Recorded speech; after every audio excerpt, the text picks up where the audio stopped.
Up next, the murder of a convenience store employee goes unsolved for years. The case always bugged me. We wanted to find the clown that did that. Police couldn't understand why the victim's husband didn't report her missing. Every time I hear, well, I didn't call it in because we had an argument, I always wonder, how can anyone believe this? Could new forensic testing solve a 20-year-old case? You gotta treat every single case like it's the crime of the century.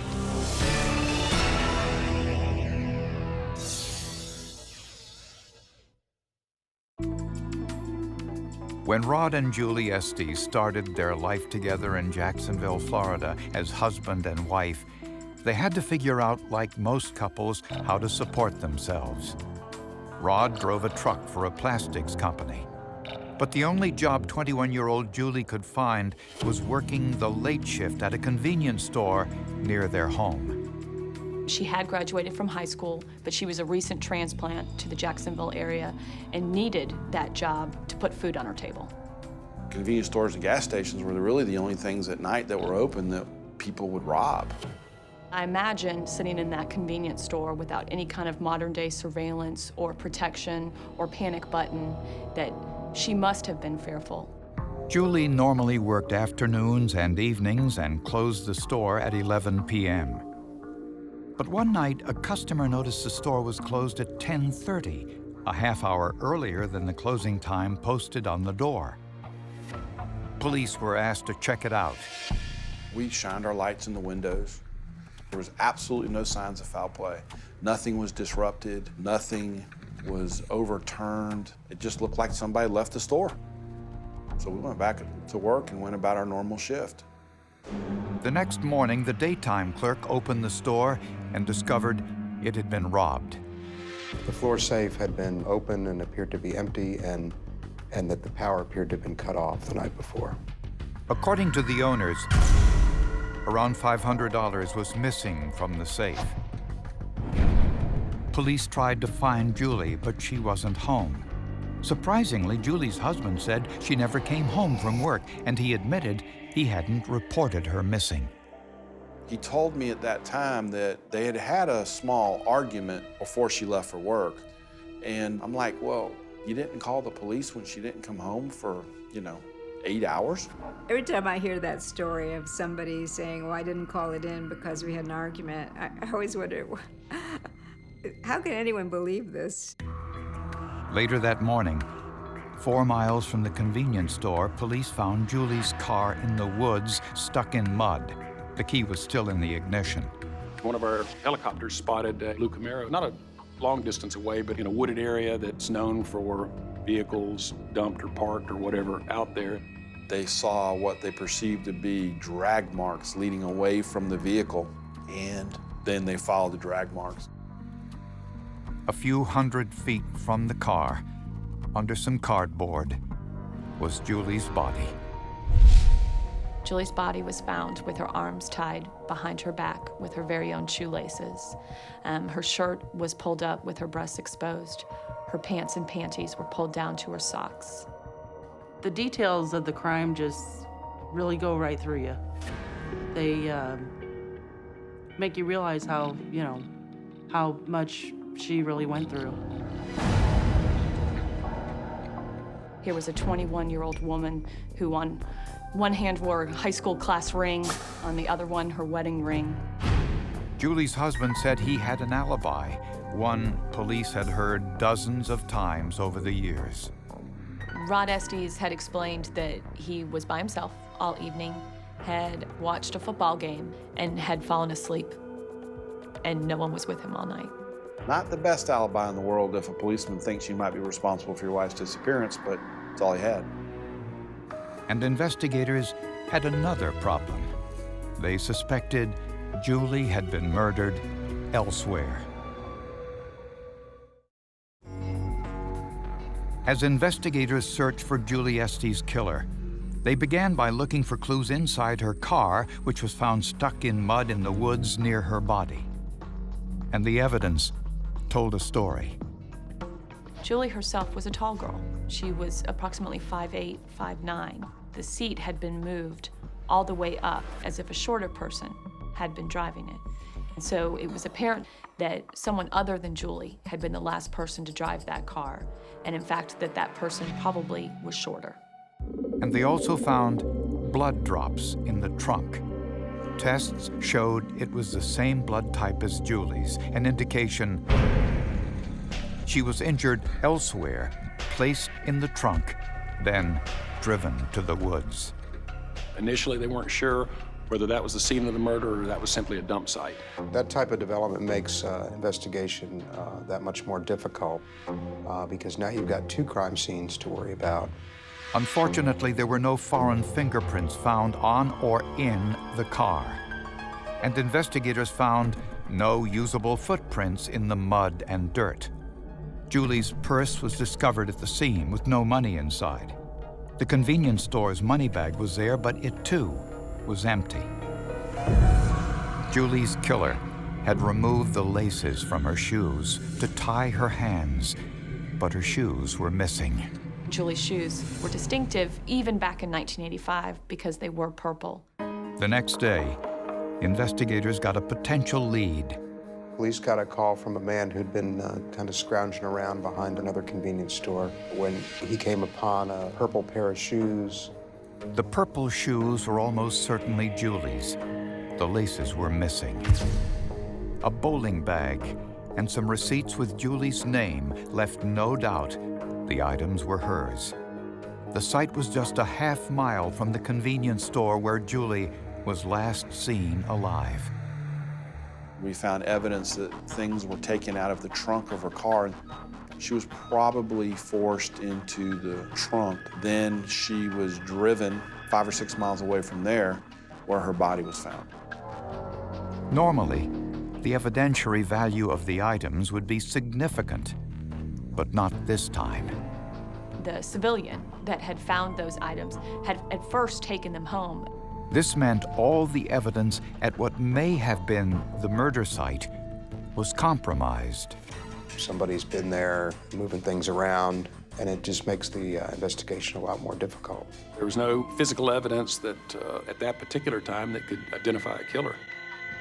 In the meantime, it didn't take long for investigators to eliminate Julie's husband as a suspect.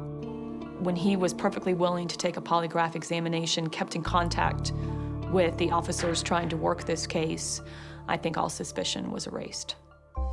But Julie's autopsy did provide some important information about the killer. The medical examiner found evidence of sexual assault. A rape test kit recovered biological evidence, presumably of the perpetrator. Unfortunately, DNA testing wasn't yet available.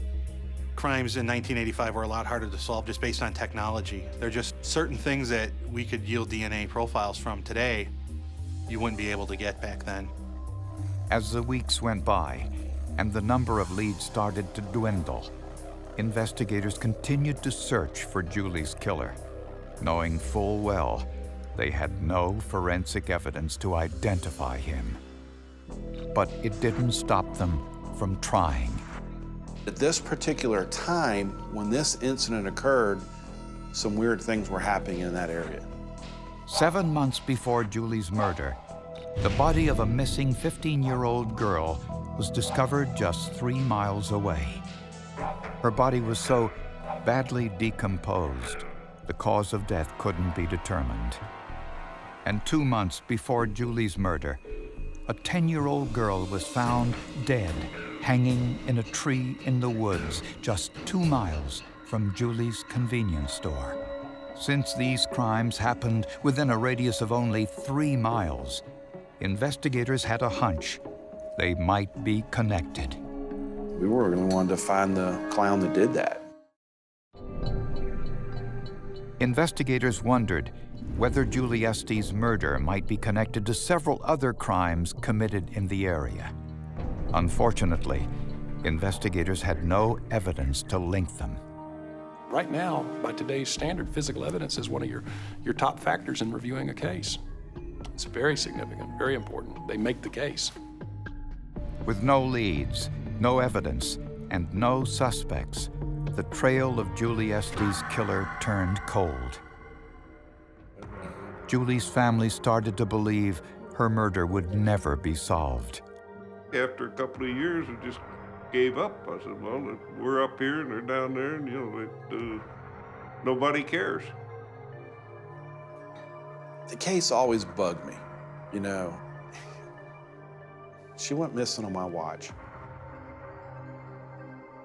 And it bugged me. I mean, every time I drove by that store, I thought of her. And it bugged me. After a few years, Patrolman Frank Mackesy was promoted to Chief of Detectives with the power to recommend cases to the Cold Case Unit. Mackesy had always had a strong desire to solve this case. This is a case that had stuck with him and stuck in his mind through his whole career. So when the Cold Case Unit got involved, they broadened their search. They looked at every sexually motivated crime in the region and got a break. Just 2 months after Julie Estes' murder, 30 miles away in another jurisdiction, there had been another convenience store crime, almost identical to Julie's, except in this case, the victim survived. A 19-year-old convenience store worker, Carla Nobles, had just closed the store and given a ride to a young man she met in the parking lot.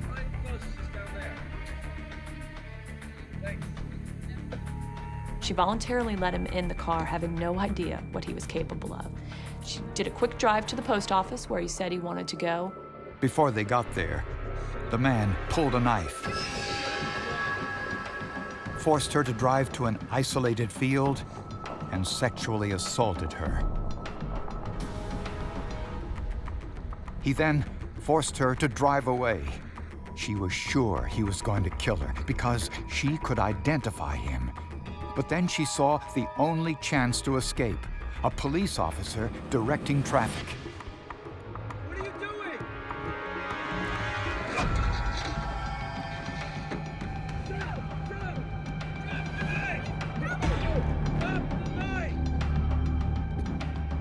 And she just literally tries to run up there and get the officer's attention, practically hitting the officer. When he got to the car, the abductor had a knife to Carla's throat. And so he pulled his revolver, and the abductor dropped the knife.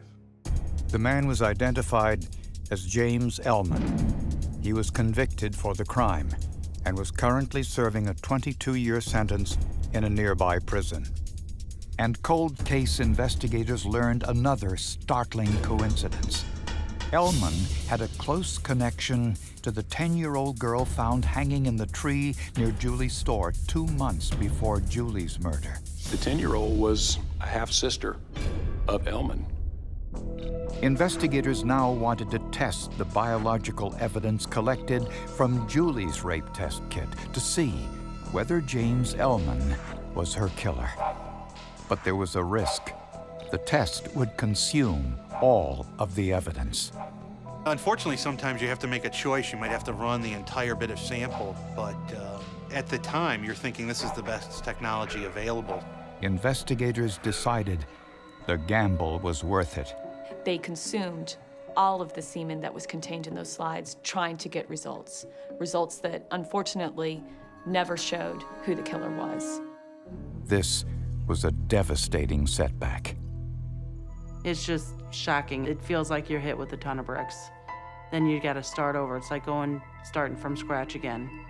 But investigators refused to give up. Elmen has a rough history, and people around James Elmen tend to die. Unfortunately, if Elmen was Julie's killer, there was no longer any DNA to prove it. They used up all the evidence and found nothing that brought them any closer to a suspect. After years of searching for Julie Estes' killer, investigators were convinced they found him. He was serving time in prison for a similar crime committed 30 miles away.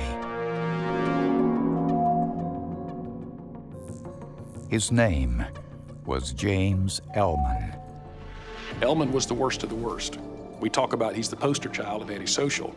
It's a clue when the public defenders are afraid of him, when the doctors are afraid of him, when the people at the medical treatment facility are afraid of him. But investigators wanted to be sure Elmen was responsible for Julie Estes' murder. Why? Because if he wasn't, Julie's killer was still on the loose. No, it's not always a Hollywood ending. Sometimes you don't get any results. Cases still go unsolved. So 16 years after Julie's murder, the Jacksonville Police Department sent Julie's clothes to the U.S. Army Crime Lab in Forest Park, Georgia, one of the most sophisticated labs available. The evidence included socks and her shirt and jeans, as well as other items from her sexual assault kit, which included like fingernail scrapings and other swabs. Scientists there were discouraged. All but one of the items had been analyzed and tested. The socks had never been tested, probably because nobody expected to find anything useful on them. The idea that forensic evidence could have transferred onto Julie's socks was remote. Nevertheless, analyst Brian Higgins examined the socks with light sources that cause genetic material to fluoresce. I was kind of like, wow, could these be actually semen stains? I was kind of surprised, actually, because it's not one of the more common places we would find semen. The areas were removed, then analyzed with a new DNA test that needed only a very small amount of genetic material. When DNA first started out, you needed a lot of DNA, and it needed to be high-quality DNA. Nowadays, it can be very degraded, and we can have very limited quantities and still yield good results. Miraculously, the test generated a mixture of 2 DNA profiles, one female and one male. One was Julie's DNA. The other was the DNA of the killer. They were able to identify that DNA profile as the exact match to James Elmen. We were all ecstatic. I mean, it was an unbelievable feeling, and that's the reward of cold case, when you have that piece that you never had before, and you're able just to put that one thing together, and you've got the entire case. Investigators confronted Elmen in prison with the evidence. And I'm telling you that your DNA, that your semen is in the murder scene of this murdered girl. I'm telling you, I wasn't there. I don't know anything about this girl. If you're not there, how does James Elmen's semen get in the damn crime scene? How do you know it's mine? How do you know you're gonna take something that's 20 years ago from my refrigerator and take my blood today and then match it to that? Yes. Okay. Forensics can do that. I understand all that. But what makes you think that semen is mine? James Elmen is a monster that now sits behind bars. I always knew that there was going to be a day that they were going to say, we got it. This case is solved. Based on the DNA evidence, prosecutors believe James Elmen was probably walking by the convenience store where Julie Estes worked around 10:30 and noticed there were no customers inside.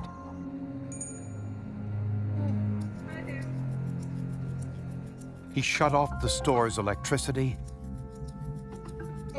held Julie at knife point, forced her to open the safe.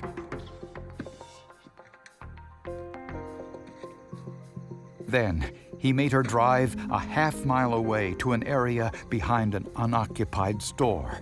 He used her shoelaces to tie her wrists, then raped and killed her.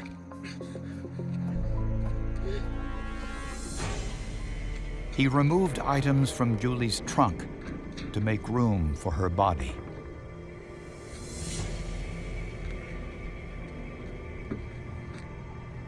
Elmen drove to the woods, where he hid her body under some cardboard. The biological evidence from the attack was embedded in her cotton socks. Elmen probably wanted to keep Julie's car, but it got stuck in the mud, and he had to escape on foot. Authorities had plenty of suspicion, but no evidence to charge Elmen with his half-sister's murder. But after 17 years, there was plenty of DNA evidence to charge him with Julie Estes' rape and murder. It just was unbelievable that it would be the socks that would hold the true identity of her killer. And how would you want me to say? What would you really want me to say? I guess I just asked for an explanation. I mean, you know how And forensics works. I can't give it to you. Well, the only reasonable explanation is that you're involved in the murder. No, that's not true. That's not true. That's definitely not true. Faced with a possible death penalty, Elmen decided to plead no contest to Julie Estes' rape and murder. In return, he was sentenced to life in prison with no possibility of parole. The lesson for criminals would be no matter how long ago you did the crime, the forensics has a capability of solving it. If it wasn't for forensics in this case, the DNA and everything, I don't think that they would ever solve it. We always talked about if we ever got out, we were just going to we would be counting bodies. We believed he was that bad. You got to treat every single case like it's the crime of the century. And what I mean by that is you got to make sure that you don't take any evidence for granted.